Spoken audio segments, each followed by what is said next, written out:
let me start by having each of you kind of introduce yourself and kind of give a summary of who you are. Keith, you're kind of new here, and by kind of I mean you're new, and so let's get to know you. Who are you? What do you do? How do you come to be here today to talk about this movie with us? Okay, well, yeah, my name's Keith Isles, and I run a YouTube site called Home Media Minefield, as you can see in the name on the avatar there. Home Media Minefield basically looks at physical media, so DVDs, Blu-rays, 4Ks, that sort of thing. And I do that because basically I'm a movie fan, and I've been a collector of movies all my life on different formats.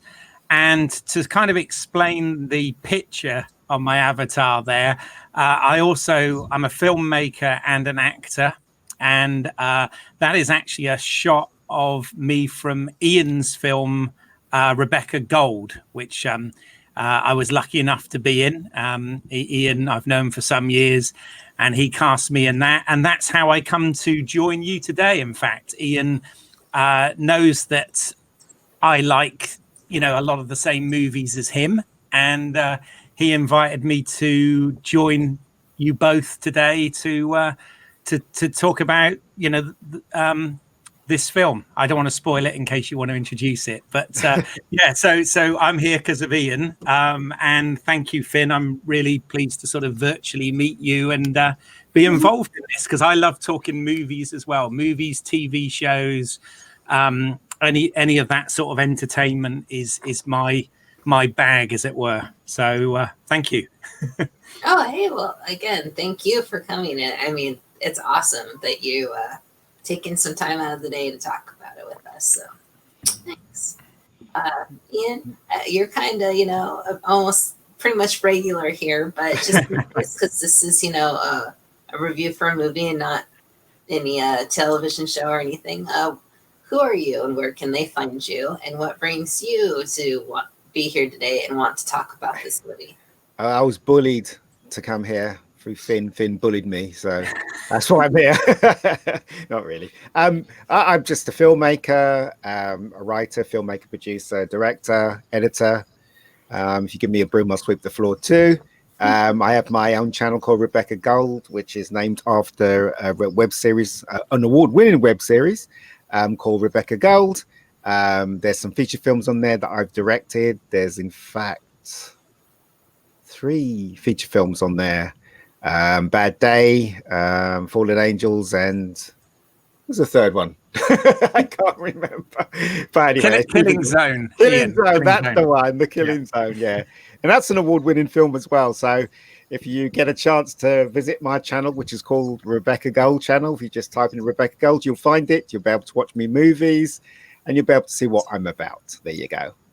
And I'll put links to your Twitter accounts and your Rebecca Gold channel down in the description, so people will be able to find you guys. And Keith, if there's any other website or link or you want to put down there, let me know, and I'll get it down there when the video goes up. Oh, thank you. That's very kind of you. Yes, I do. In fact, I have 2 YouTube channels, the Home Media Minefield one, but I also have one, British Isles, EYLES, as in my last name, where I've got some short films that I made on that channel as well. And I also have a couple of podcasts. Yeah, I'll send you all the links and happily share away. I really appreciate it. Awesome. Well, thank you, both of you, for coming. We're going to be talking about today. This was Ian's choice. The taking of Pelham 1, 2, 3. Did I get it right? Pelham. Pelham. Yeah. Me and my Americanness getting everything wrong when I say it. So you picked this movie. Is there a particular reason that this one came to mind? No, this is, as far as I'm concerned, and I don't know what other people think, this film is a classic in my opinion, but also it's hardly ever talked about, really. Yes, there are lots of things on YouTube talking about it, but it's hardly considered when it comes to great movies.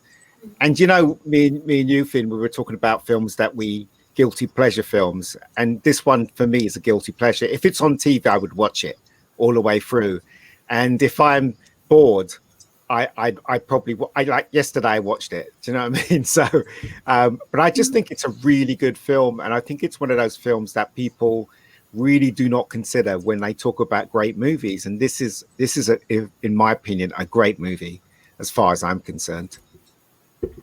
So I take it you've seen it quite a few times. I've seen it about 100 times, I think. I really love this film. This is like, I'm passionate about this film. I think it's a from the start, you know, with the music straight across to the performances. You know, I just think it's a really great film that hasn't been appreciated as much as it should be.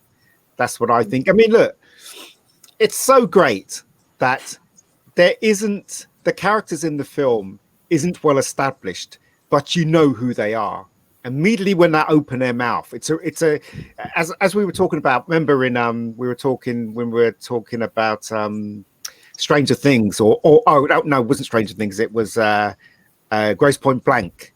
I remember we were talking about shortcuts, like when John Cusack was talking to his mum about his dad, and then he goes to the grave and he has the bottle in his hand and he pours the bottle of gin or whatever it is over the grave. That, from that bit, it immediately tells you that his father was a drunk and he didn't treat his mum too well. So that's a huge shortcut. But within that moment in the film, it tells you miles about his father without even saying a word about his father. Do you know what I mean? And this film does that too. You know, with the angry guy at the comm, you know, the big fat angry guy with the glasses shouting at everyone, to Dolowitz, who gets shot when he goes down in the tunnel. Do you know what I mean? I just think it's really well written and incredibly well cast. And also, it's kind of a love letter to New York as well, because I've been to New York several times, and I'm telling you, I've met people like the people that are in this film. So, you know, that's just a small portion of why this film is so great, in my opinion. But anyway, I'll let Keith talk now.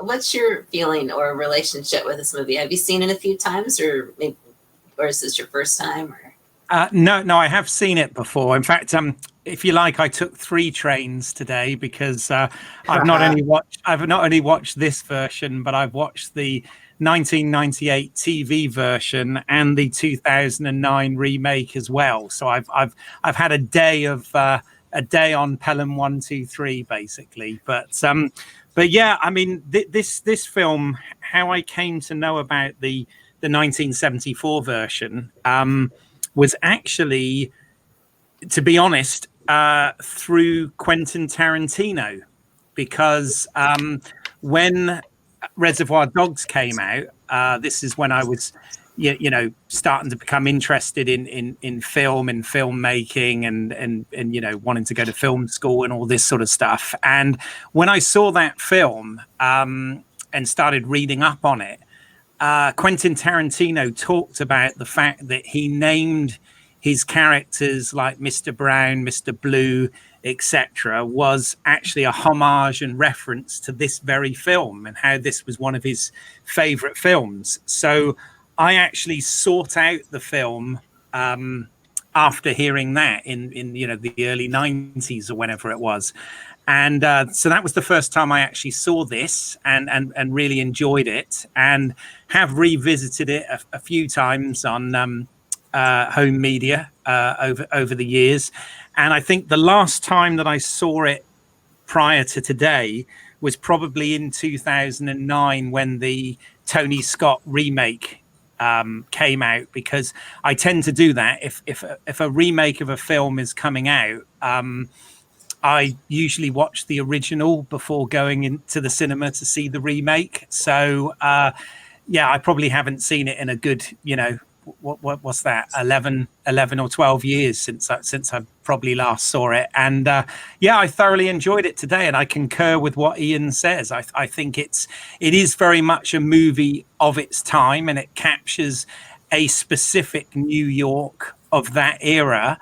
But in terms of the characterizations and the story and you know, the journey of it, I think it is indeed very enjoyable. So yeah, so thank you, Ian. I had a good time Right. today.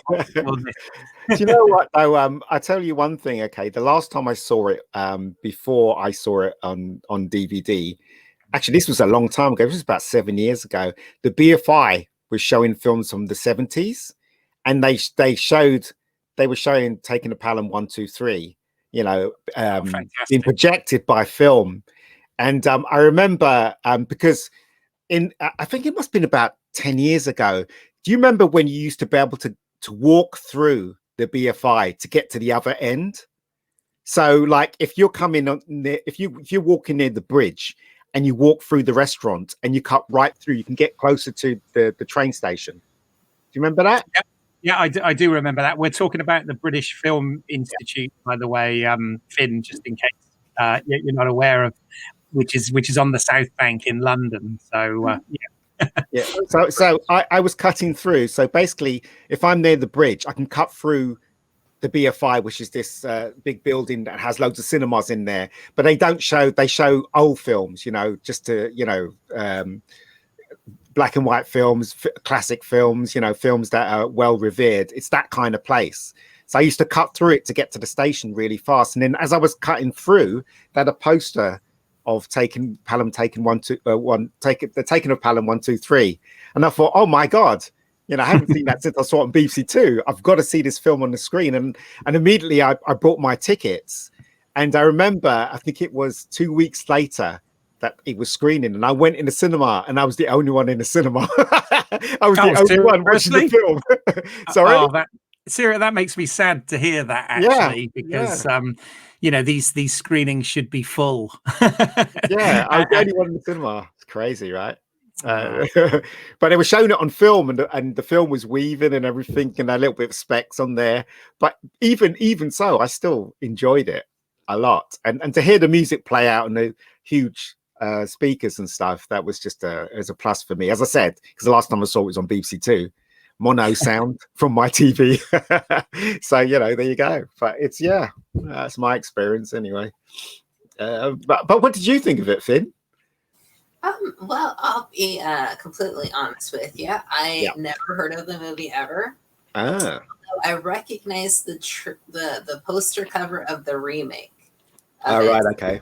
It was clearly in my, you know, peripheral when it was out, but I never got around to it. So it's kind of like a new experience, but at the same time, I've seen enough of like kind of like the mid to late 70s, early 80s kind of like movies and like with like crime and like there's just like something about the style of this movie that is very time or like very specific to the period of time. Like it wouldn't have happened the way, like I can't even imagine how the remake works because like it felt like it worked at that time because of the lines of communication that existed, the like relationships of different departments and people at the time. So it was kind of like watching a historical study versus like something that was like something you're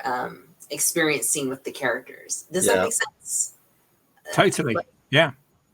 I don't know. So I mean, it was interesting because like I didn't connect with any of the characters, which I don't tend to do with older style movies. It's more of just like the story itself is what like keeps me. Yeah. And that's one of the things that I really like about this film is that the casting is brilliant as far as I'm concerned. Everyone that's cast in the film, you could, when you see them, you immediately know who they are. Like, for instance, the guy that cast to play the mayor, you can tell he was a coward. You know, he's in the bed.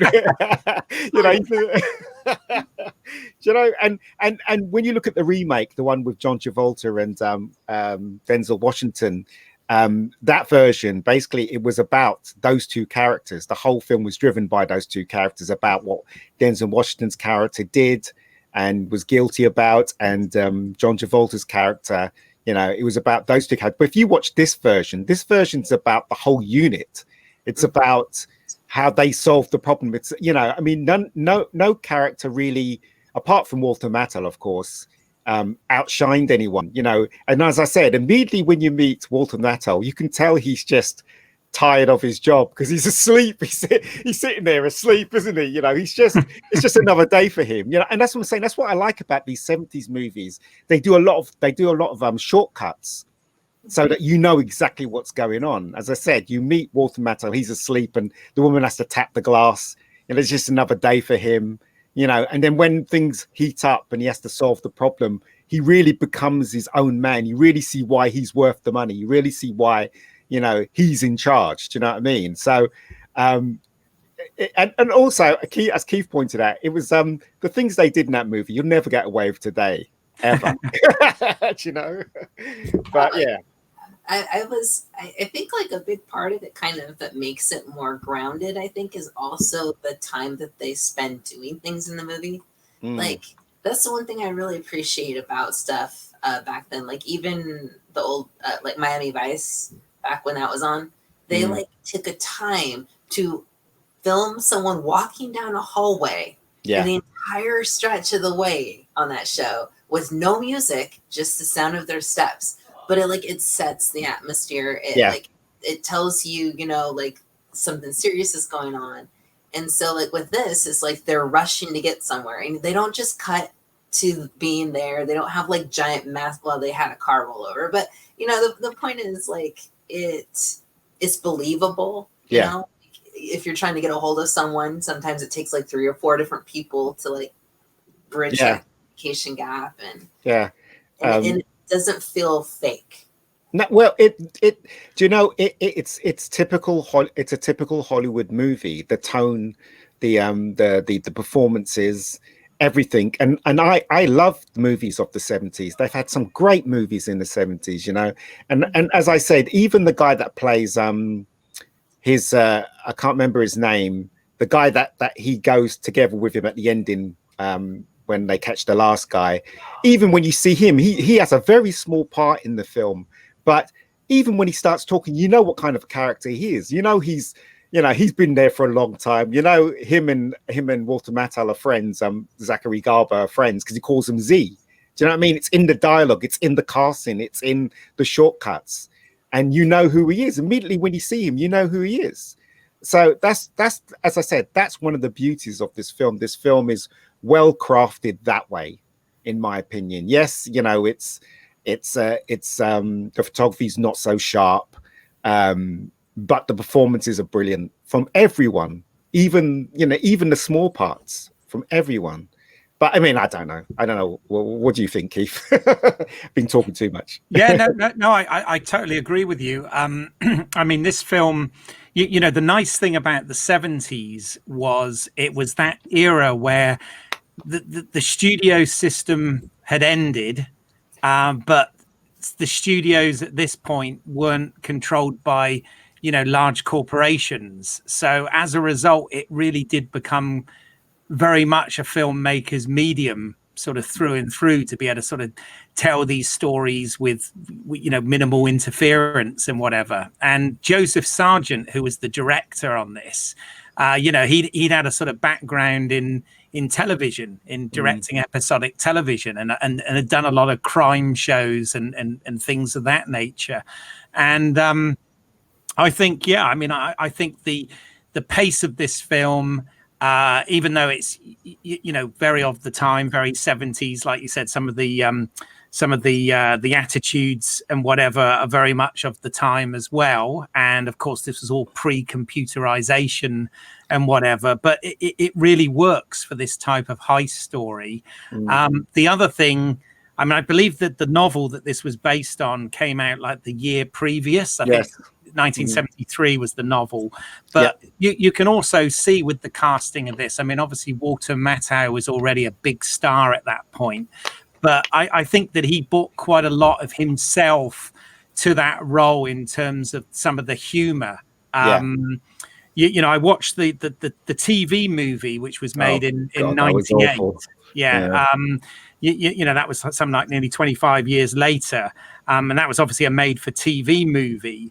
And it was essentially a scene for scene remake with some minor changes to the the script to sort of contemporize it, and also they gender swapped some of the roles in it. But essentially, Edward James Olmos, who plays the sort of equivalent character in that, who I think's a great actor. I mean, you mentioned Miami Vice, Finn, and he's always one of my favorites from that. He does a good job, but they've taken the humor out of it. Yeah, That's what I noticed. The humor that Walter Matthau injected into that character, wasn't present in that remake. So I think that the 70s film does stand there as kind of maybe a not so well-known classic, but a classic nonetheless. Yeah. I love the conversation that Walter Matthau has with Robert Shaw. Robert Shaw, his character is really threatening. And he doesn't shout or anything. He's like a he says everything he says is straight, and he means business. Do you know what I mean? He doesn't have to, if you look at the remake, the Tony Scott remake, John Travolta's chewing the scenery. He's basically swearing left, right, and center. He's shouting, he's doing, but with Robert Shaw, he's very controlled, and he's, you know what I mean? And because he's controlled, he's far more scarier. Well, it's like the really cool, like not cool, but I mean like the very calm parent who calls you back into the room after you effed up. In a way, you kind of want them to yell at you, because then you're like, what you're going to get. But when they're like, come here, I need to talk to you. It's like, oh. But no, I love that. It's something about the calculated calm kind of draws you back to Jaws, speaking of. Yeah. But I do like the conversation between him and the people at the station. Like when he first starts talking to telling them that they've hijacked the plane. The guy, I can't remember his name, the guy with the glasses, the big portly guy, the angry guy. He was saying things like "you bastard," and stuff like that.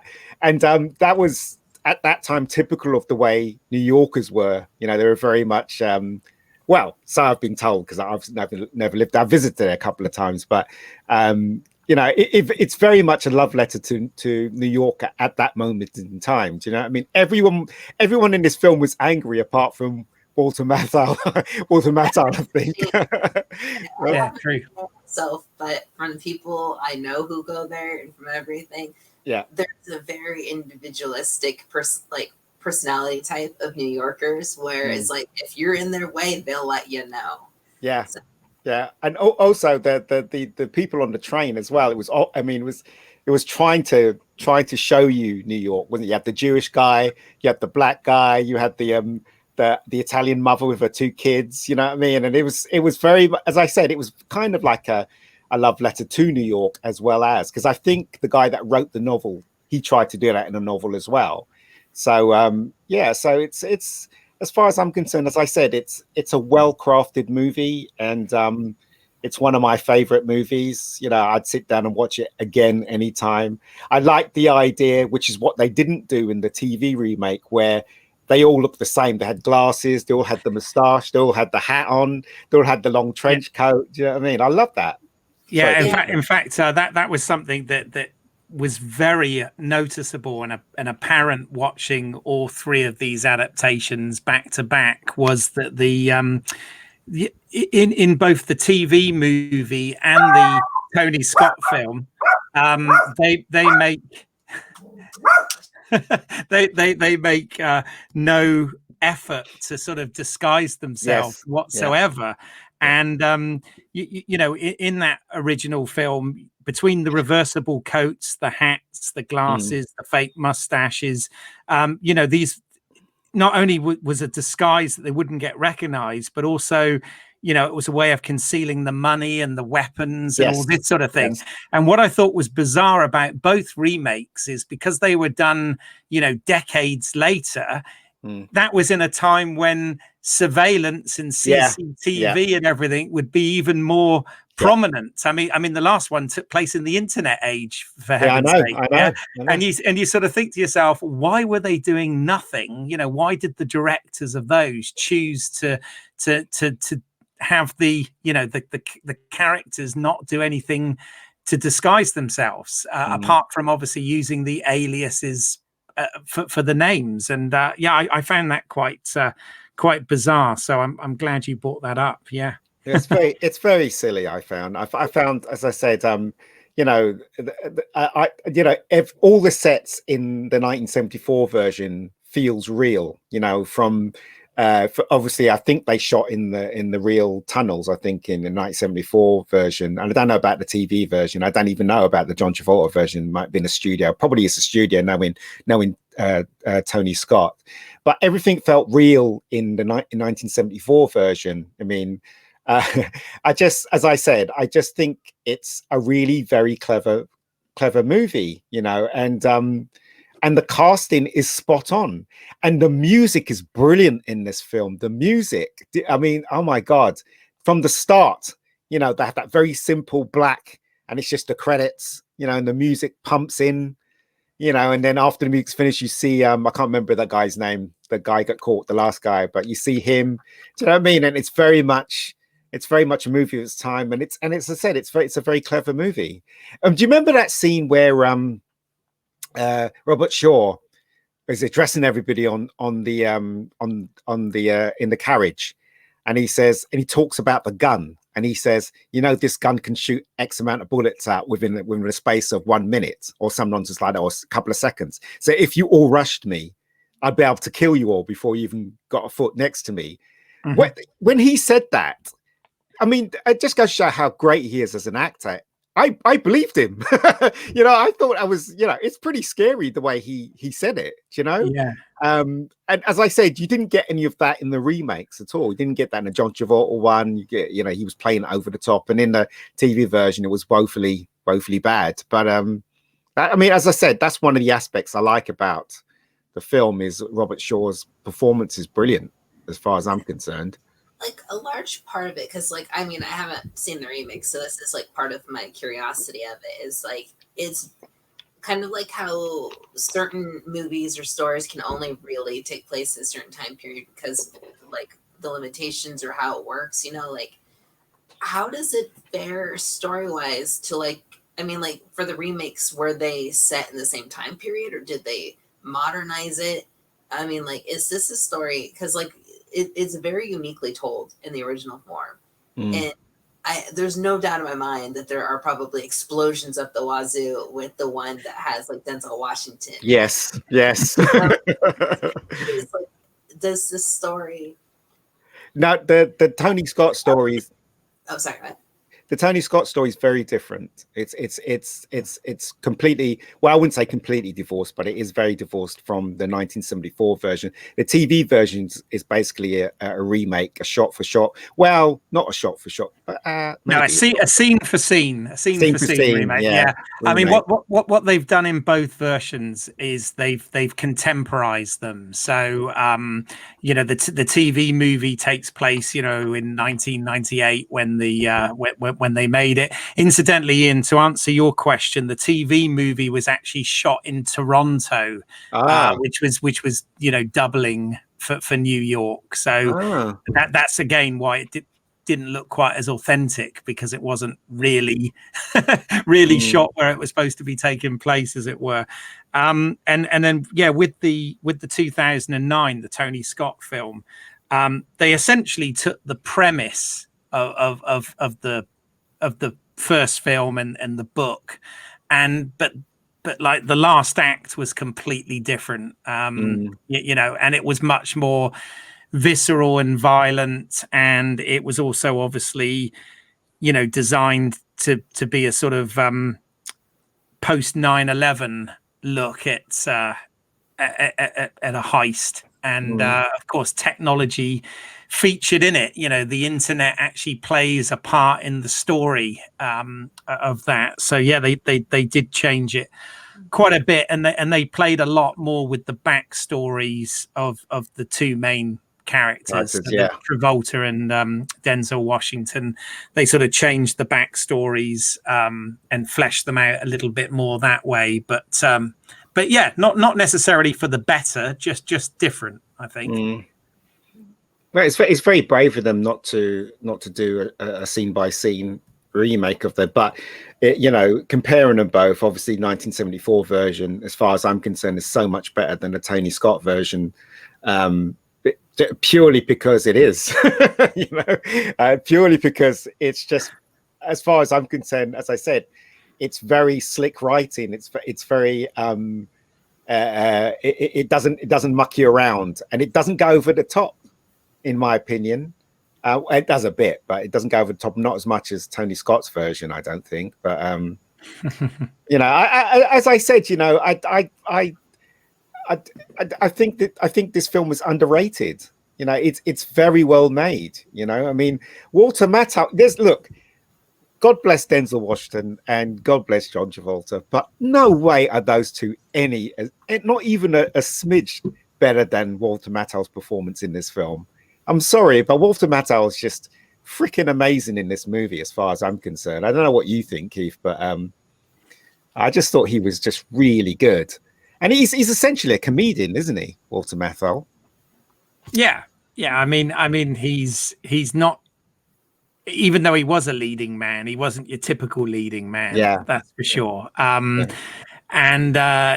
you know, in this film it's more about, you know, how smart he is as a protagonist. And as I said before, you know, I felt that he definitely brought some of his own humor to it as well. But and I can't fault Robert Shaw. I mean, you know, it's hard to fault Robert Shaw in anything really.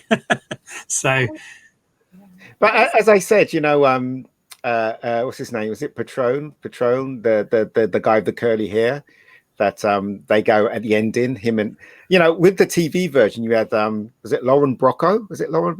I can't remember her name. Oh, that's right, Lorraine Bracco. Yeah, Lorraine Bracco. Yeah, you know, she was just wasted in the TV version. She hardly did anything, but even though her part was just as big as this guy in the 1974 version, you knew what that guy was all about. Just purely because of what he says and how he is. Like, for instance, right, I give you an example. It's all about visuals, right? When we first see him, he has his legs crossed and he's reading a newspaper, right? So what does that say about his character? It says that he's been in a job for a very long time, right? He's kind of okay with what he does. He's probably got into his life where, you know, this is where he's going to stop. You know, he's not going to get any other job. And he's kind of contented, really, you know? All of that in one shot when he answers the intercom, when Walter Matthau says to him. And then when he says, what do you think, Z? That tells you they're friends, because his name is Zachary. And that tells you, as I'm saying, I love the shortcuts in this film. You know, and I've got to learn that when I'm writing scripts as well, how to do shortcuts so that people can get exactly what's going on, you know, with characters. Yeah, I gotta say, I've never, I think I've seen one movie with Walter Matthau in it, and it was the Dennis the Menace movie. Dennis the Menace. I'm like, oh, that's a classic. And because I didn't really pay attention at the actors who were in it, so it was mostly like, oh, I recognize that one.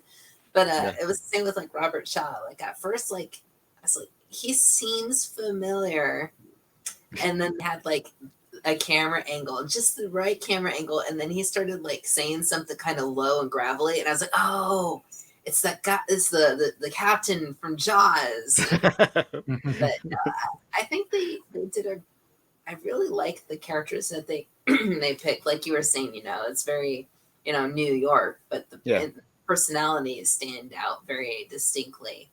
Yeah, they do. They do.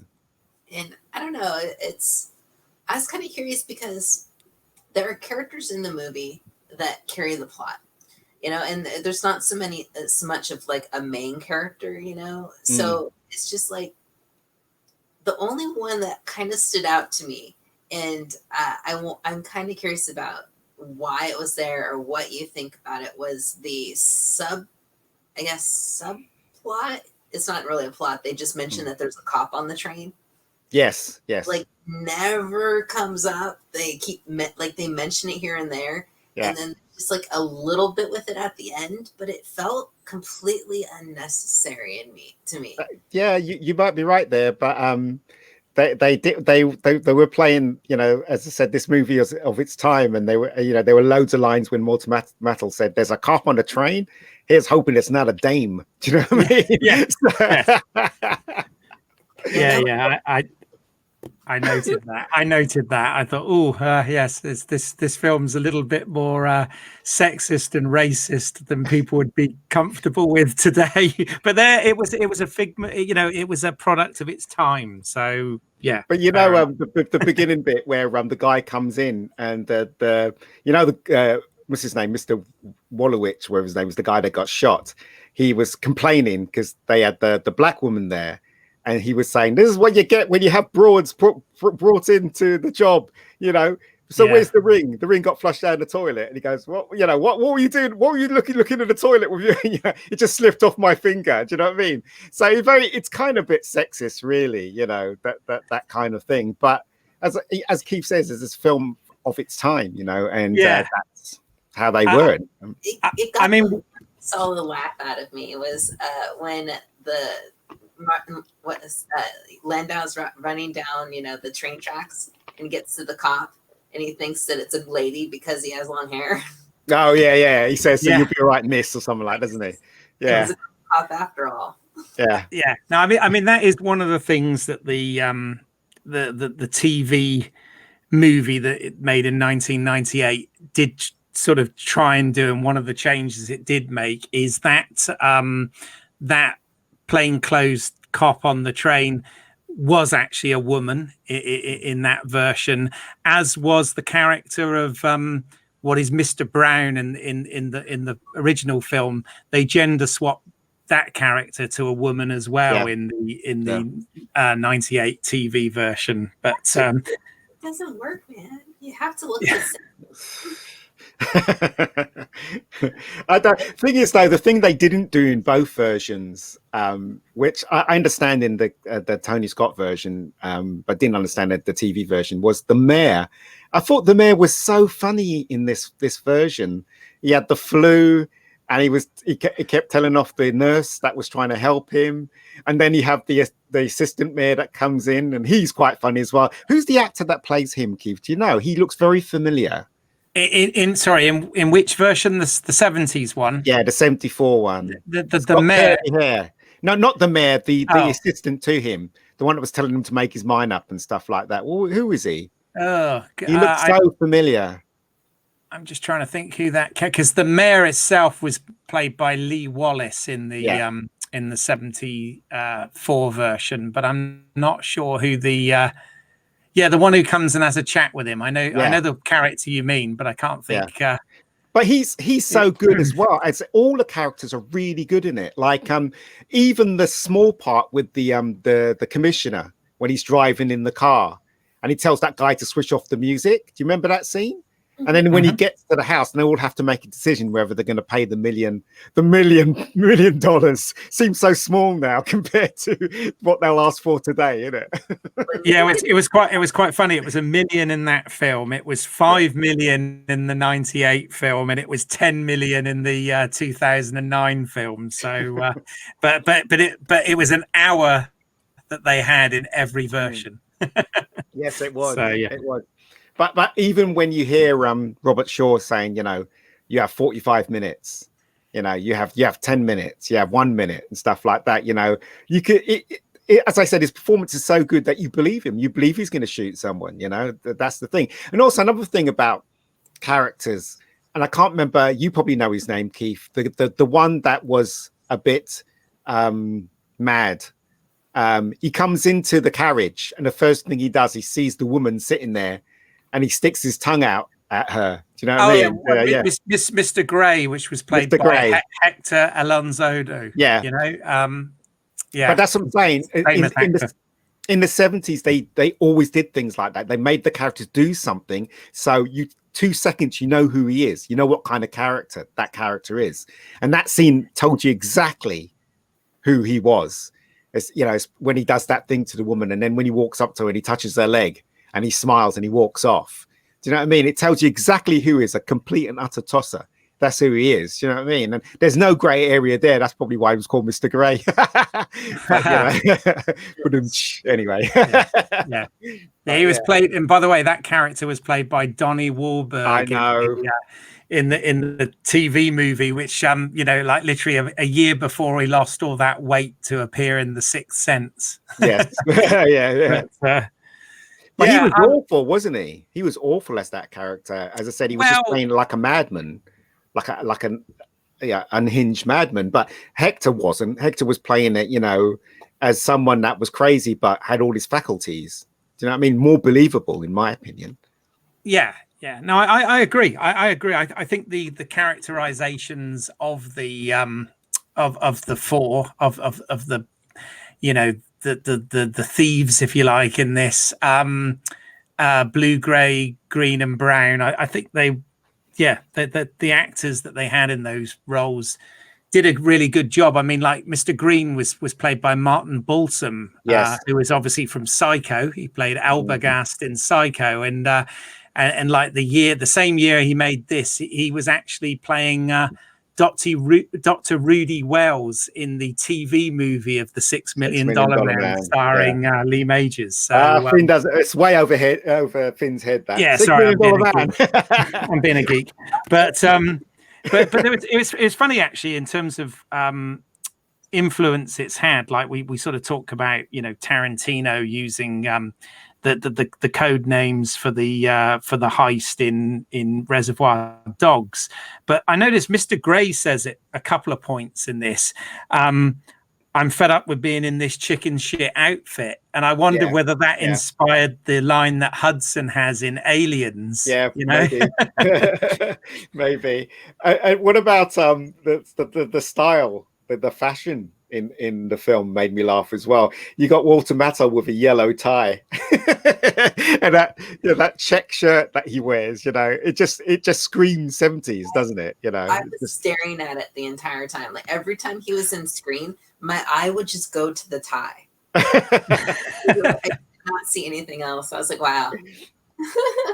And that great scene where I can't remember the guy's name. The guy with the glasses, the angry guy, was shouting and screaming, and Watermattel loses it, and he grabs him, and I can't remember what he says, and he throws him, and he hits the chair, and he falls on the ground. Do you remember that scene?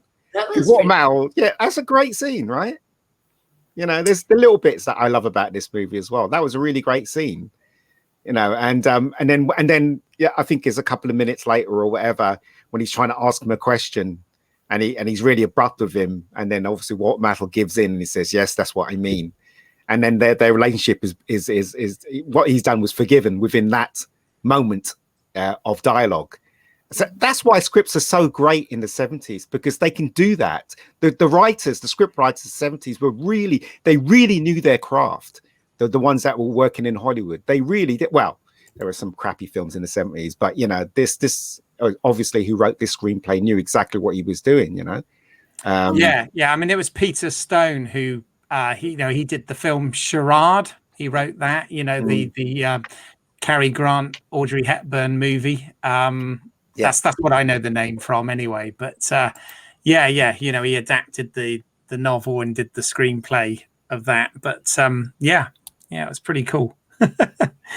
I'm curious, Finn. I mean, having seen this, you said this was the first time that you saw it today, was it, or whenever you watched it? Was it today? Mm-hmm. Yeah, it would be fresh on my mind. Yeah. But I mean, in terms of a piece of entertainment, I mean, I know you said it almost felt like a piece of history. But I mean, did it entertain as well? Were you sort of drawn into it, or did it just seem sort of too old fashioned? For me, it worked, but I'm the kind of person who I like to kind of watch crime dramas and documentaries and stuff on television and kind of watch how it's solved. So for me, it was kind of fun watching how the people were basically solving this dilemma in the movie. To me, that's kind of what engaged me. It's just I wanted to see what the plan was. They kept joking about, well, how are they going to get away with it? Oh, they're going to make the train fly or this. Yeah. and just like seeing how the police were operating and then seeing how the bad guys were operating was like enough of like interest for me. Like they did a really good job of that. Yeah, they did. And I love the way they used to direct films in the 70s as well. Like, I don't know if you noticed, Keith, and maybe Finn, I don't know if you're into direction, but every time you see Walter Matthau in the base of operation, he would move and the camera would follow him, and then it would follow the angry guy, and then it would go back to all in one shot. Because they used to do that a lot in the 70s. They used to do a lot of one-ers in the 70s. And I just love the way this film is directed as well. You know, very, very much of his time, and you know, and the shots of New York and the police, even the police chief, you know, the guy that was outside the station when he's talking to the chief in the car. Even even he is cast. You can believe that guy is a chief of police. Do you know what I mean? You know, I'm just saying the casting is so great in this film. It's a, I guess casting is a job that's really hard to do today, but it seems they always got it right in the 70s for some reason. I don't know how. Well, I mean, you've got to look at the fact that we've got 2 Bond villains in one movie here. So we've got, you know, obviously Robert Shaw played Red Grant in From Russia with Love, but also it featured Julius Harris playing Inspector Daniels, and of course he played Teehee in Live and Let Die. So even that bit where Walter Matthau meets him and he says, "Are you Daniels?" And he's really surprised that he's black, but he says, "I thought you were." I thought you'd be taller or something. Yeah, exactly. Yeah, I thought that was quite amusing. Yeah, I felt like that was very much a Walter Matthau ad lib, perhaps. But yeah. It's very funny, and as I said, the small details, like when the mayor's coming down the stairs and he's blowing his nose with the thing, and he chucks it on he just drops it and it falls onto the plant and stuff. Just little things like that tells you what kind of a slime ball he really is. Do you know what I mean? And just as I said, they're really good at doing that. In those days, they were very visual. If you look at Jaws, it's very visual. If you look at this film, it's very visual. You know, it's not. You know, we're not. You know, they're not spouting dialogue to explain the plot, if you know what I mean. It's all about the visual aspect of this film. That's why I like 70s films so much, and the 80s as well. I like 80s movies as well. So, but was really good at telling the story without saying anything. Like some of my favorite scenes is like in Jaws when he's at the table at night and his little son's at the table mimicking. And it's just like super long. They would totally cut it nowadays from a movie, but like that scene was just like really endearing, you know, like it really makes you be with that character. Yeah. I mean, and then when they did do dialogue, it was really good dialogue. Like, as I said, I can't remember the guy's name. The guy with the curly hair was saying to the mayor, you know, what should I do? Should I let them have the money? And he was saying, but what would the press say? And then he rattles off about the press, and he says, you know, that the left is gonna boo you. You know, the New York Times is gonna say this, blah blah blah. So make a decision. Do you know what I mean? And it's just the dialogue's pretty clever. As I said, it's the reason why people don't talk about this film is because they've never done a deep dive into this film. You know, and because I've seen it so many times, and I've done a deep dive. When you look at the layers in this film, it's pretty amazing. You know, it's very well written, it's very well performed, very well cast. It's well, photography is okay, you know. But as I said, all those things make this film a great movie to me. Anyway, as far as I'm concerned, you know, it's very rare that you find films like that today. To tell you the truth, but there you go. Well, one of the things that I thought this film did particularly well that the other 2 films didn't really cover in the same way was one of the things they did that was quite clever before we even got to the heist story was you had the guy that was the operator on the tram was a trainee, and he was being taught the ropes by the conductor guy, and that made a lot of sense storytelling wise, because of course it made us as the audience understand You know, the fact that there's the dead man switch on the control, and you know that they need the clearance to go between the stations and all of this sort of thing. And I just thought it was a really good shorthand to bring us up to speed with the world of it, while still, you know, making sense within the story. And I noticed that was something that both of the other films didn't do. Yeah. That's as I said, that's the difference between this one and this one's more realized than the other two, in my opinion. But I like the hats they wear in this film as well.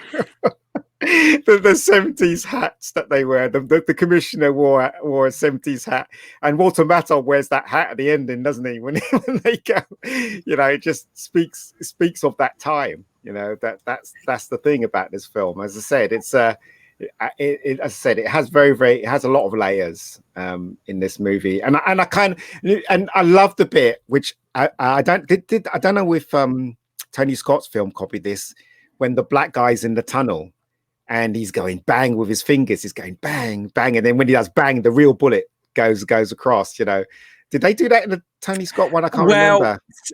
I mean, they had like a tack team in the Tony Scott one, and you know, the guy had, you know, full on sort of tech scope and all that sort of thing lined up on the thing. So they didn't do it quite the same. They did do that in the TV movie though, pretty much. Yes, they did exactly the same. But yeah.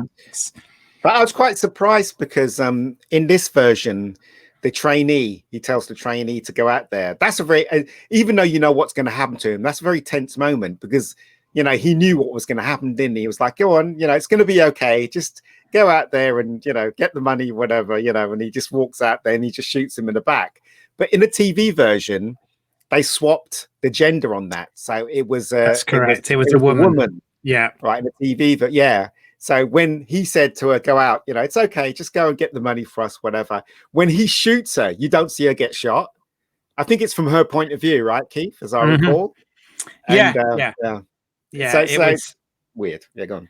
Yeah, they made some odd choices in that remake. As I said, one of the things that I thought was weird was the fact that they, you know, as I've already mentioned, they didn't have disguises, but they weren't even wearing gloves. No, you know, the bad guys, and you just sort of think, you know, if you're going to pull off that kind of heist, you wouldn't want to be leaving fingerprints all over the place, and you know, you wouldn't want to be recognized by the cameras and stuff, but they didn't seem to address that at all in that version, which they didn't. And it's really weird because they kind of gender swapped one of the guys to a woman in the TV version, which is really weird. It kind of stuck out like a sore thumb. I don't know what you thought. Well, having seen it like the first time, my reaction was like, okay, when I first saw it, I was like, okay, well, it was filmed in the 70s, because I've literally watched movies where there were like 3 or 4 guys that looked the same. They all had like their super thick 70s mustaches. They were all like, super tall, Caucasian, bulky guys. So I was watching this. I'm like, okay, I guess that's just the fashion, you know, I'm not surprised by this.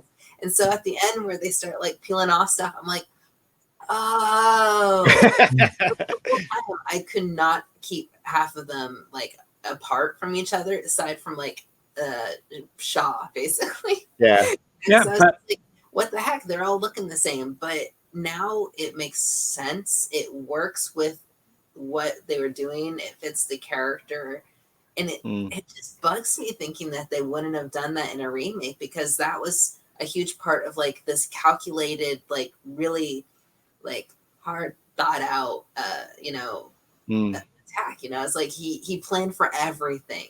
He wouldn't just let somebody run around without like covering their face or their hands, or that's annoying.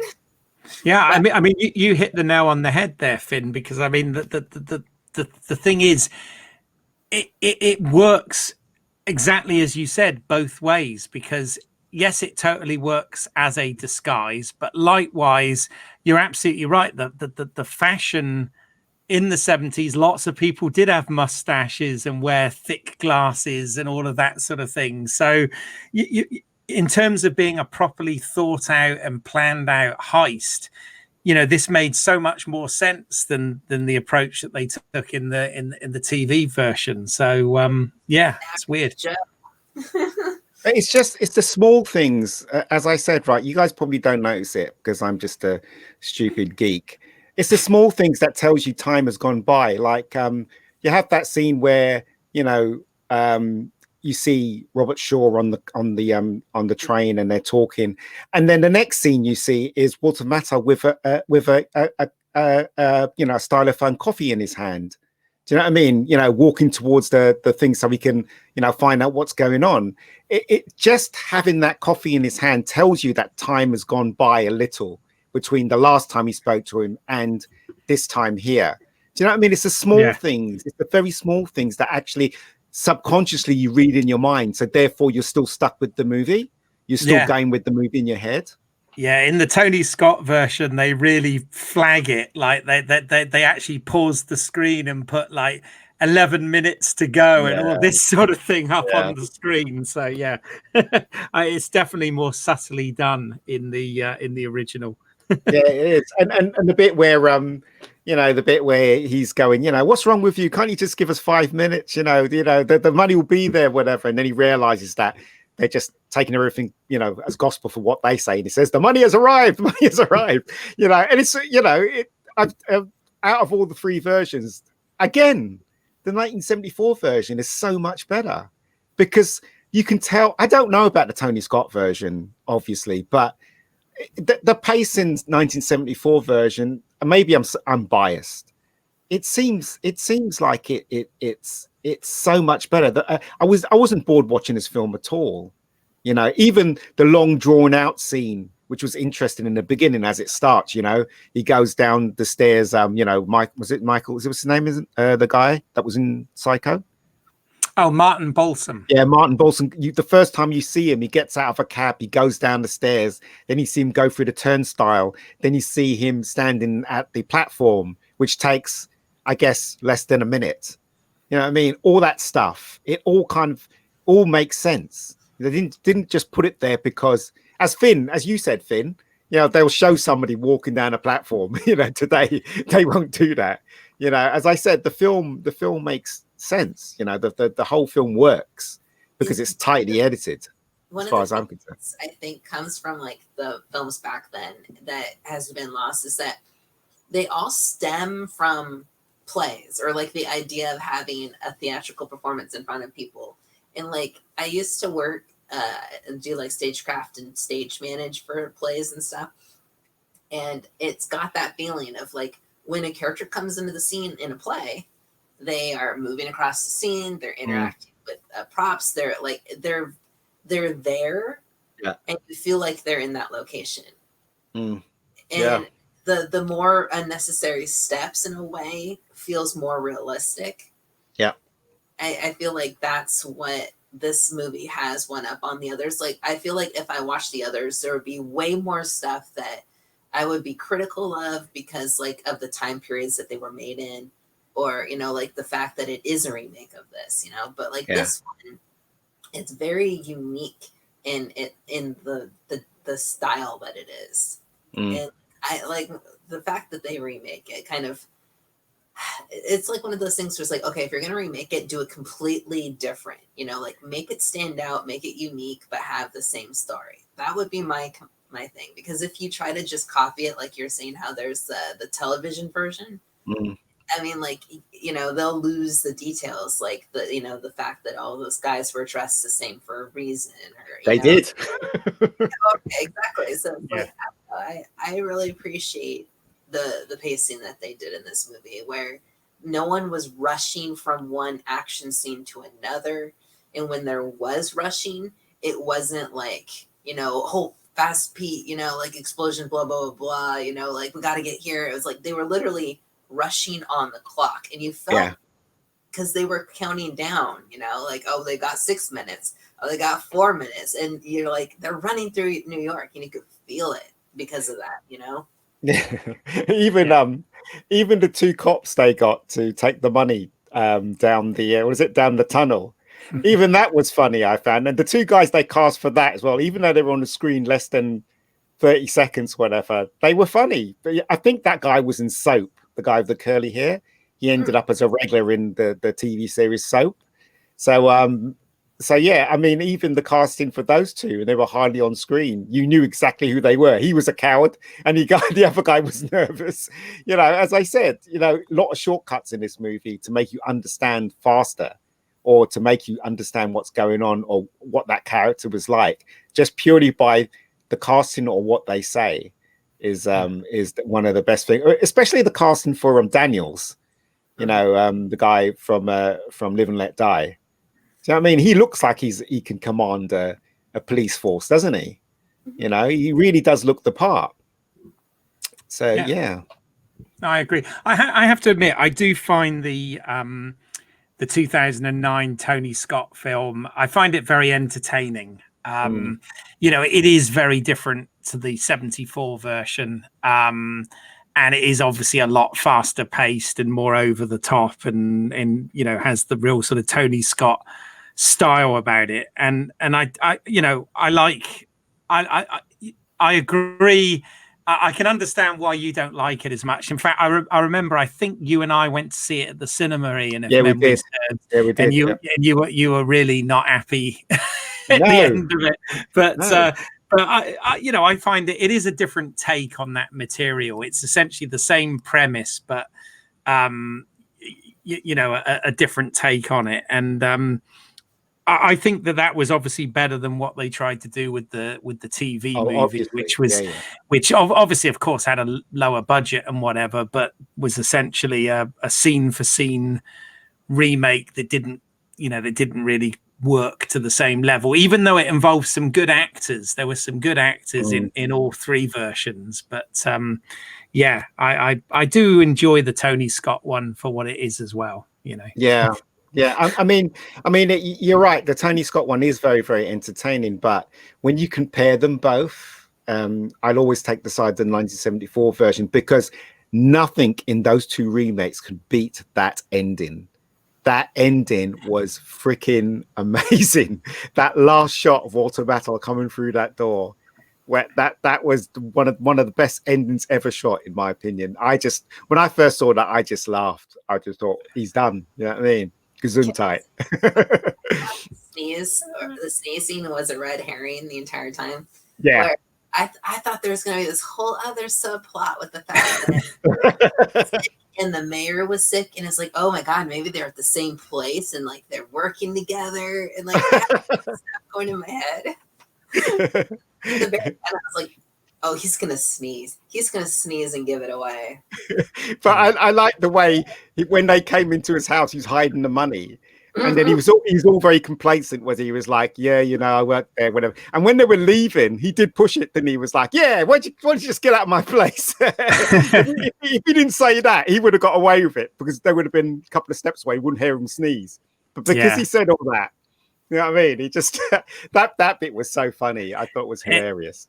Well, it was really good because they set the colds thing up very well in that film. Like Finn was saying there, you know, with the mayor having the cold as well, and you know, they set that up. I have to say, I laughed out loud at the same scene in the in the TV movie because in the TV movie, okay, in the original, when he sneezes, they get the timing of it really right. So when he sneezes, Walter Matthau hadn't quite shut the door, and then he looks back, you know, with his puppy dog eyes, and gives him that stare, and they end it.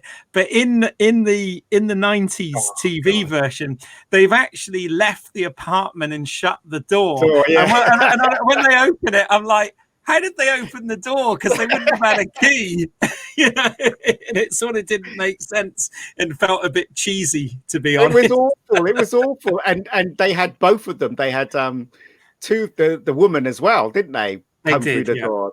And it was just rubbish. And it was like, there's no way that tops Walter Matthau's, you know, look right at the ending. I love the shot because basically the door shuts, he sneezes, and there's like a little pause, and the door opens, and you hear the of the door, and the camera goes towards Walter Matthau, and you know he's done. You know what I mean? So.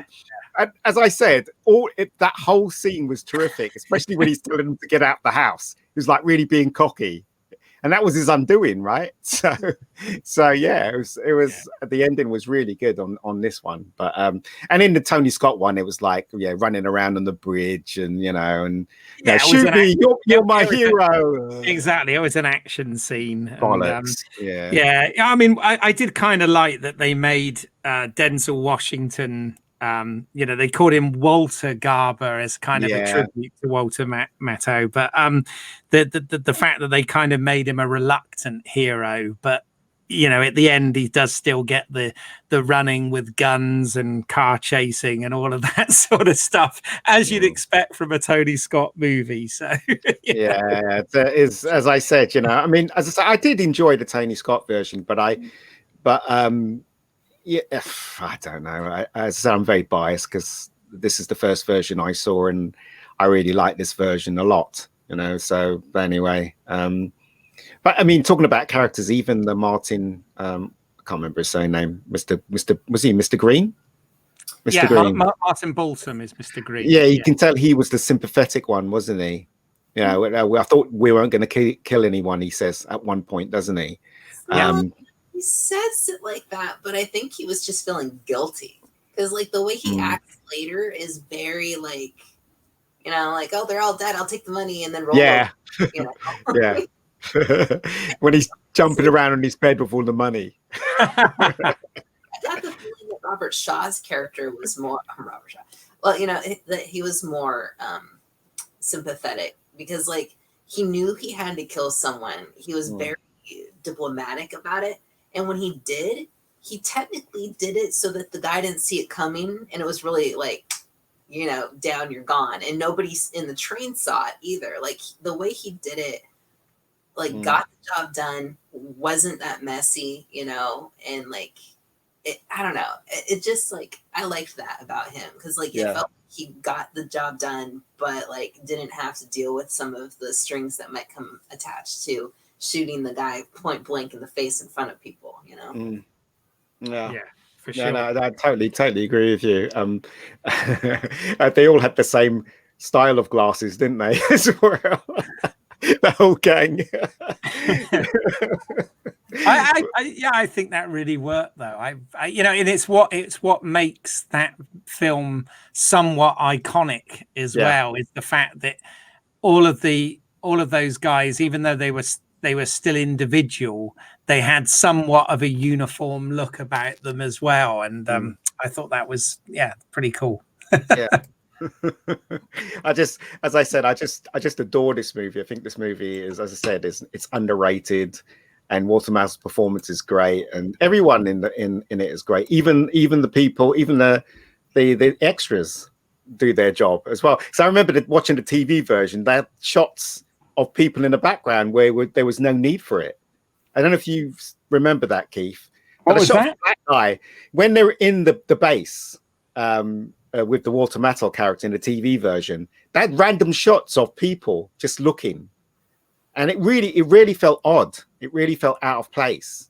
But when you watch the 1974 version, the extras are in the background, and you never get a single shot of them at all. What's the point?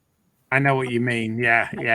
The style for movies back in the day also, I felt like, were very to the point as far as what they were filming. Like nowadays, I feel like, they'll film a scene and be like, we can add this in post, or we can do that, or we'll fix the lighting there.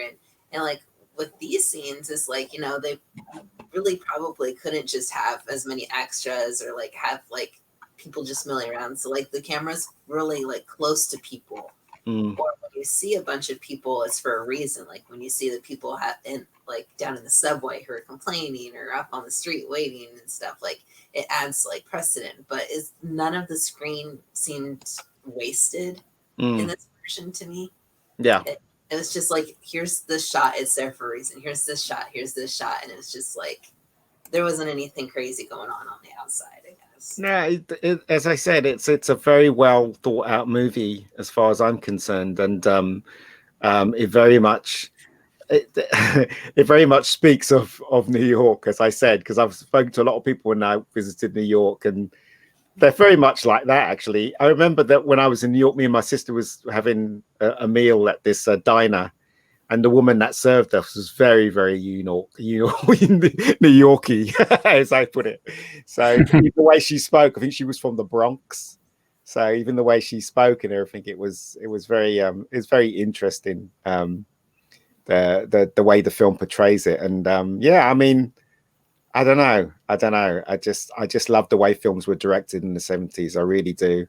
I love all the oneers. I love the way the characters are. I love the shortcuts to who they are as well. I think it's just a great piece of filmmaking. Personally, it's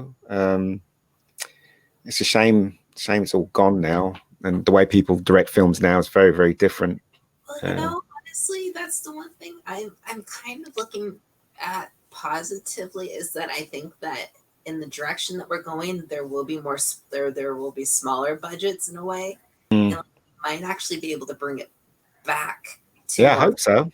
Stuff, because they're if no one's dumping thousands and thousands of dollars, or well, sorry, I should say like millions and billions of dollars into movies, then you can focus on stuff like this, where you could be like, I could tell a really small contained story without CGI. I mean, this movie was amazing in the fact that they don't. I mean, everything felt practical. I think it probably was at the time. Or, and I'm sure in the new one, there's all this new added stuff or whatever. But that also costs, however much, hundreds of thousands of dollars to just add a little explosion there. So I feel like we'll get more of this, or I want to hope that we will. Yeah. No, I agree. Yeah. It's funny because in movies now, moral seems to be ambiguous for some reason. Like, for instance, with the Tony Scott version, Denzel Washington takes a bribe, doesn't he? He does, yeah. And he admits that he's taken a bribe and he committed a crime. It's not murdering someone, but it still was a crime. And at the ending, they were like, the mayor says to him, don't worry, we'll sort that out for you. It's like, there's no recompense for what he did. Do you know what I mean? So that and I've noticed that in a lot of movies and a lot of TV shows as well. That's been happening quite a lot. But as I said, in this movie, that's not the case, because the movie focuses on the actual event itself and the players that are involved in the event. But with the Tony Scott version, it's all about John Travolta and Denzel Washington. It's a completely different movie, but using the same premise. But if I was to choose, which one I'd choose. so there you go. But anyway, that's a great way to look at it. Finding a movie that's been remade in such a distinctly kind of I wouldn't say polarizing way, but in a very decade way. This one was the 70s, and now you have something, and you can't tell it the same way. Although honestly, I love nowadays when someone actually tries to do a period piece, but at the same time, I feel like they wouldn't be able to recapture it in that way. I don't know.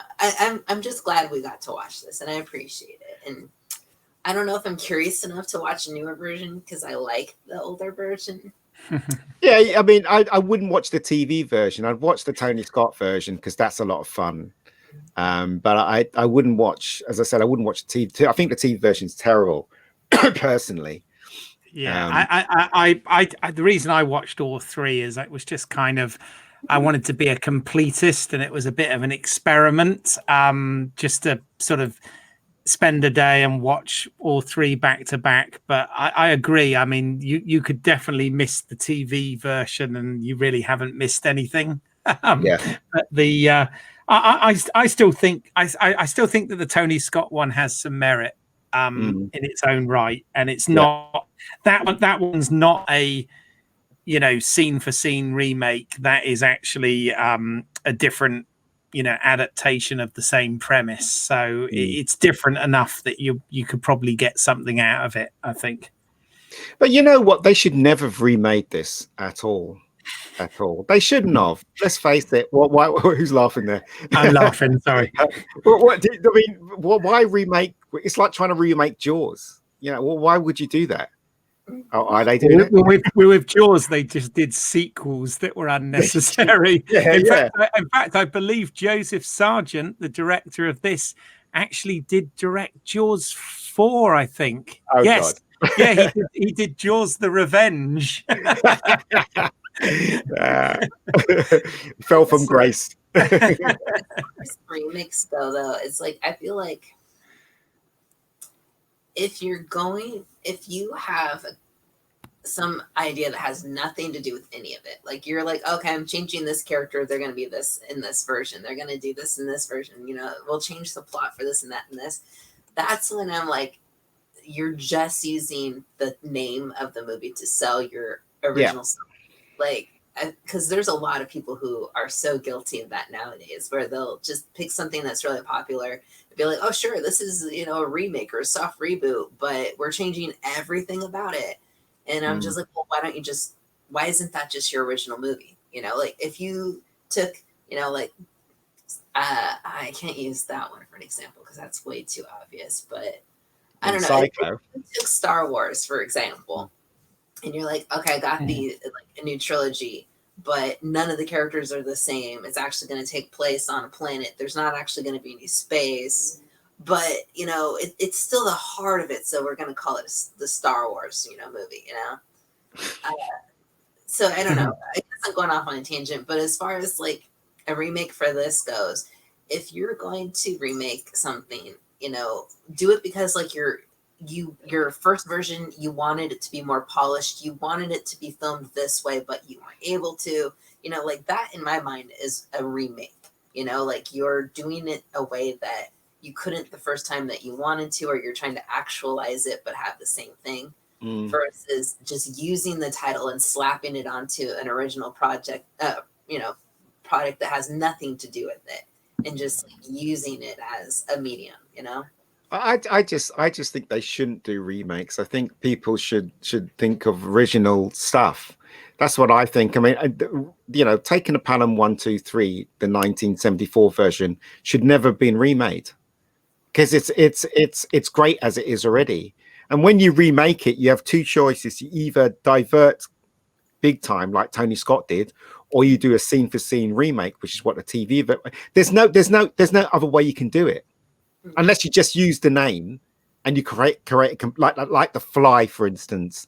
The Fly changed it completely to the 50s version, and that was really successful. So at least if you do that, but something like this, which is a thriller, and it's a premise that really can't screw around with, I guess. You know.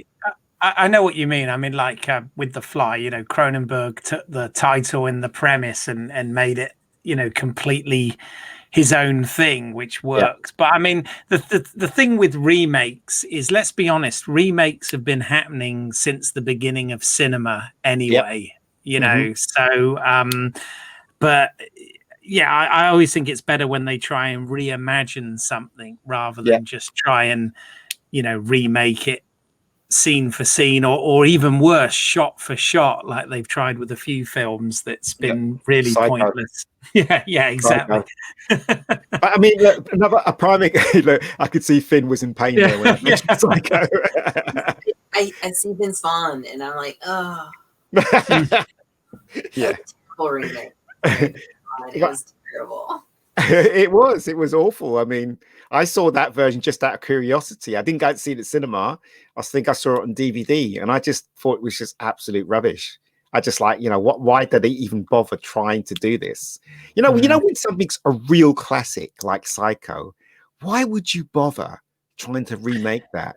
Yeah, well, even Gus Van Sant, the director, admits that it was an experiment that didn't work. You know, he actually admits that. But the thing is, he'd had some success, like with Good Will Hunting and stuff, a couple of years before, and it gave him the keys to the kingdom. And you know, he was able to remake his favorite movie. Whether he should or not, is totally questionable, but he did it, right? Yeah, I mean, the Thing was another prime example of how to reimagine something that was, because it was called The Thing from Another World, was it? Was it That's originally? right. Yeah. Howard Hawks made The Thing from Another World, which was based again on a novella. And yeah, essentially what Carpenter did was sort of take the premise and the story from the novella and completely made it his own thing. And one of the best, I think, sci-fi horror films ever came out of that. But I kind of have fondness for Howard Hawks' version as well, in a sort of weird way. I think a nostalgic way, because the first way I saw both of those films was they used to do, don't know whether you remember this, Ian, they used to do forget the name of the show, but it was on BBC, and they would play a classic film and a remake back to back. Oh, BBC Two.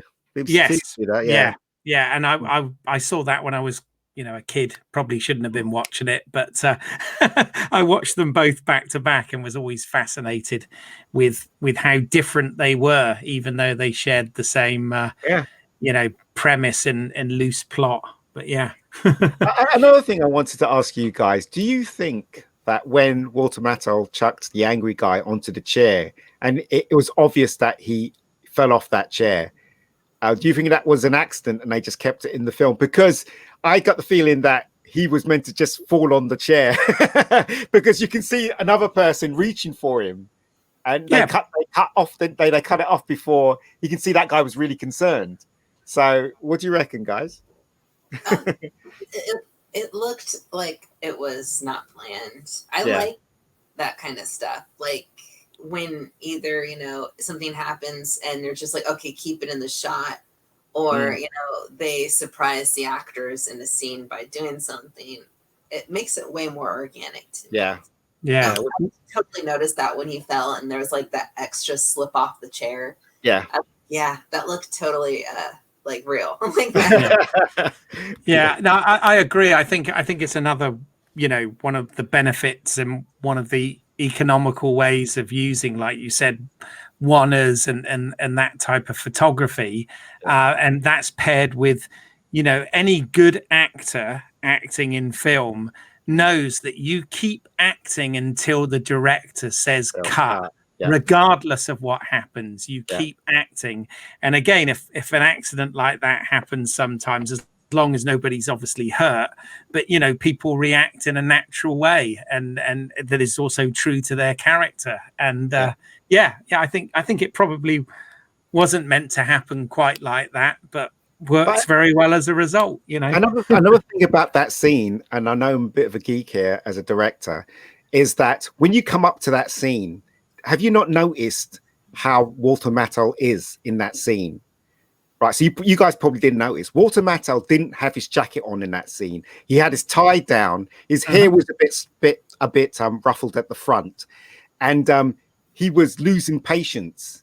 And you could tell by just the way he physically looked that he's having a hard time dealing with the situation. And then when the angry guy says something that ticks him off, that's when he grabs him. But that's what I mean about visually telling people subconsciously what's going on, just by the way he's dressed in that scene, with his yellow tied down, his buttons unbuttoned, his hair all ramfled. Do you know what I mean? You can tell that he was under pressure. And that's what I love about the 70s movies. They do that all the time. It's all about the physical aspect of showing you where the character is at that moment in time. It's showing, not telling. It's the difference between, you're right, like a tight, neat character losing, to frustration and getting disheveled, versus someone just going, I'm angry. You can tell that person's upset just by the fact that they have that no longer care look to them. Like, they didn't have time to go to the bathroom and brush their hair. Screw that. But that's what I'm saying. That's one thing I love about these 70s movies, that they always, I don't know whether it's the director or whether it's the the continuity person, or whether it's the I don't know, but they seem to get it right all the time when it comes to things like that. As I said, if you look at the scene very carefully, when he chucks that guy in the chair, he doesn't have his jacket on. The previous scene, I think he has his jacket on, he still has his tie, up to his button. But in that scene, you can, as I said, passing of time, you can tell he's been stressed of what's going on. So it's, as I say, it's a great piece of directing. If it was the director. Agreed. It's a visual medium, and therefore, as Finn absolutely said, it's show don't tell. And I mean, that could be a combination of the director, the actor, and perhaps the makeup and costume people. But the point is, they're all telling a story, together, and when it works, it works. And you're right, it doesn't draw attention to itself, but likewise, it would look wrong if it wasn't there, kind of thing. So amazing. Yeah. I mean, every just to reinforce that, what I was saying, every character in that scene all look the same. They've all got their ties done up. The fat guy, okay, sorry, I shouldn't really call him fat. The portly guy, the angry portly guy, he's still got his cardigan on with his shirt on. He still looks the same from when we first saw him. But it's Walter Matthau that looks different. It's Walter Matthau that has his tie undone. It's Walter Matthau that's feeling the stress. From the lucky go fella in the beginning of the movie to this scene here where he's really feeling stress and really responsible for those people on in that carriage. Yeah. And as I said, that's wonderful filmmaking. Yeah, I think that actor is Dick O'Neill, by the way, the one that you're referring to. You're talking about the one that was he was one of the controllers, but he was quite angry and complaining about things all the time. Yeah, that was a good ensemble of character actors in this. It is. I think the other, you said about the curly haired guy. I think that was Jerry Stiller. Oh, right. Played that role, I think. So you've got some real actors that went on to do, not only that had already had quite prominent careers, but went on to do loads more as well. Like Hector Elizondo, for example. They went on and did some really cool things following this as well. So was that guy with the curly hair? Was he he ended up in Seinfeld? Did he not? He was in Seinfeld. I think he was Seinfeld's dad. He played Seinfeld's dad in the show. Right. Yeah. Oh, yes, absolutely. Yeah. So he played Frank in Seinfeld. Yeah. Yeah. So I mean, there are some, the actors that they've chosen in this film they're really good. All of them are really good. So and you get the feeling that it's really cold in New York when they shot that as well. Everybody's wearing coats and. Just got a feeling it's really cold for some reason. I don't know, but no. Anyway, whatever.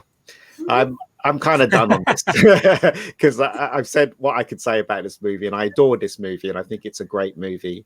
As I said, it's a shame when they talk about the top 10 movies that's made that this never ever gets mentioned. But everyone has their own opinions, right? Exactly. Yeah. But it's nice to be able to talk about it with others, and the reason to watch it in the first place. There's a lot of movies that I've watched that I like that are older that I've only watched because someone was like there with me and it's like, hey, there's this movie, you should watch it, and I'd be like, nah, and they're like, let's watch it, and then I enjoy it, So it's really one of those because it's just like. It's not that popular of a title, obviously, because there are a lot of movies that I've never watched, but I know the names of. But I swear I've never heard this title movie ever. Have you not? Not really.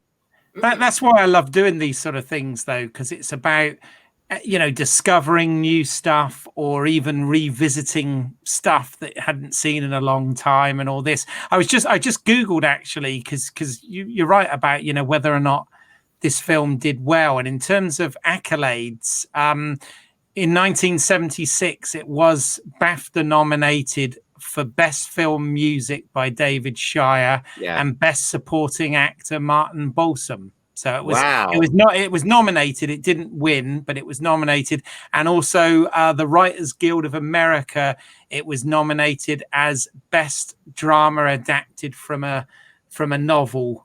For Peter Stone. So it did get some recognition back in the day, but I agree. It's sort of largely forgotten about, isn't it?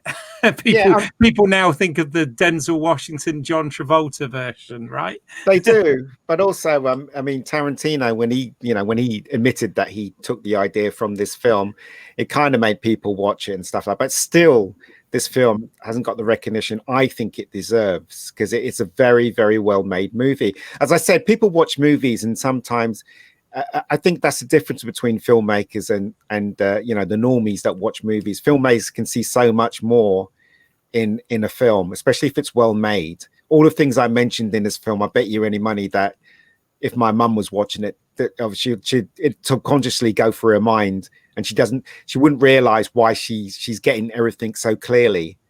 Well, Do you understand what I'm saying? So it's kind of like the difference between someone who like sews clothes and someone who just buys and enjoys it.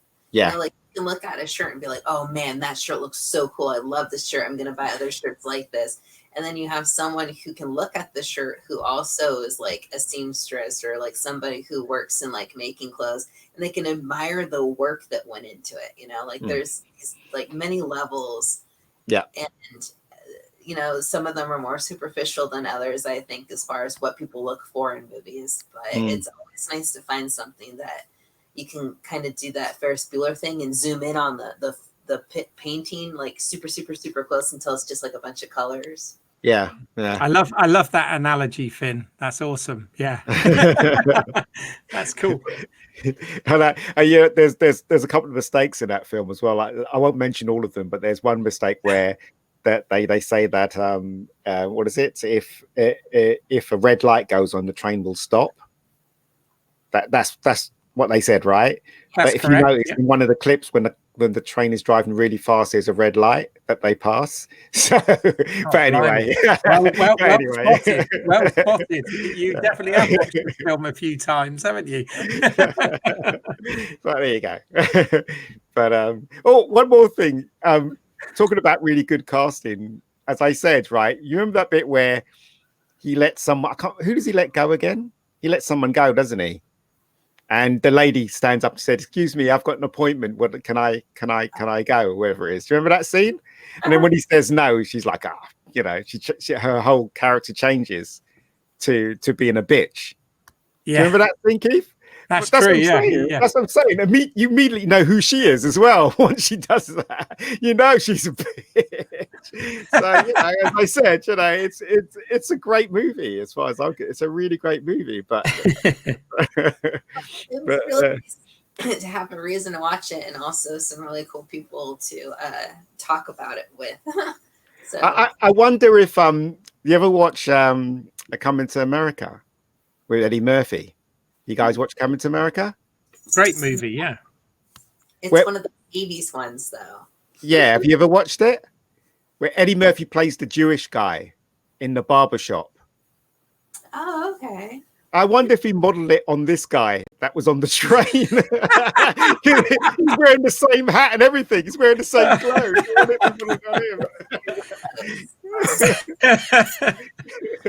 This is where we find out that Eddie Murphy is actually a huge fan of the taking of Pelham 1, 2, 3. Yeah,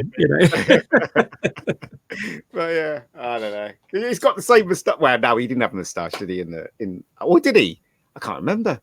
But yeah, it's as I said, it's a great movie, and anybody listening to this, they should watch it if they haven't seen it. The 1974 version, not the Tony Scott version. Yeah, you can watch it as well. I was gonna say that's all right as well in terms of something in its own right. It's worth checking out. The only one today that I was kind of like a bit more, felt a bit more lethargic about was the TV one, but then I watched it immediately after the original. So right. And again, it's got good actors in it. It's just not so accomplished. I gave Finn a choice. I gave her Taking the Pelham 1, 2, 3 and The Intern. She chose Taking the Pelham 1, 2, 3. Okay. So there you go. Two of my guilty pleasure movies, both of them. But there you go. But it's your turn next time, Finn. You've got to pick a movie if you've got the time. No, I know, right? Well, I appreciate that that you're okay with pre-recording this, because I feel like I'll be able to do way more if this is like the way that I can do it, just because my work schedule for the week is just impossible. Yeah. Yeah, you've got to dust off one of those men up there and, wipe down the yeah, exactly. So there you go. Was that? A lot of dusting with all of my figures around here. Yeah, one thing you don't know about Finn, Keith, is that she's a huge Spider-Man fan. Well, I kind of got that impression looking at the couch and the wall. I could see, is that Spider-Man on the wall there as well, I believe. It's right there. It's a birthday card I got. Now, also, you got a figurine of Spider-Man actually crawling up the wall as well, right? Yeah. So very cool. Over there you can't see, and there's more over there. And, man, I got myself. Anyways, that's for another time. Have you seen the 70s Spider-Man? Yes, I remember. Okay. You really can't forget it. Indeed. Yeah. I want to just one last time before end this. Just one more time, let people know if they came in late or midway through, or I don't know if they missed it, where they can find you. Like Twitter, YouTube, whatever, website. Go on, Keith. Yeah. By the way, I've put a load of links in the private chat as well for you, Finn, for all my stuff. So thank you very much. But yes, if people want to find me on YouTube, Home Media Minefield, and that's also at Home Media Minefield on Instagram, Facebook, and Twitter as well. Or British Isles, which is EYLES, as in my last name, where I have my short films. And also, I have a podcast called Let's See What's Out There, which is a podcast about Star Trek and Star Wars. And that is available on all good podcatchers, iTunes, Spotify, Stitcher, etc., etc. So yeah, please check those out, and thank you very much for giving us the opportunity. Hey, what? Oh, I'm on Twitter at Ian David Diaz. I'm the Mega Geek, and I'm on Facebook, I guess, as Ian David Diaz. And you can look at my channel. It's got films on there. It's got a web series on there. The Rebecca Gold channel. Just type in Rebecca Gold into YouTube and you'll find it. You'll find the channel. So there you go. That's just me. But there you go. If you're here, then you know where to find me. So that's all I need to plug. Oh, you got the poster behind us as well of yeah, part of it. Yeah, I like that. That's a nice touch. I like that, because to start with, I thought, what the hell is that? And then I realized it's the poster from the the movie poster for the original, isn't it? So the last message that we all support basically is that we would all suggest if you haven't seen it, see it at least once. That's right. And then if you are interested, you should definitely watch the Denzel one, because that one's pretty awesome too, says Keith. Yeah. And we've probably spoilt them for you though. I've just realized we sort of told you the outcome, but never mind. The way it goes, I guess. It's all good.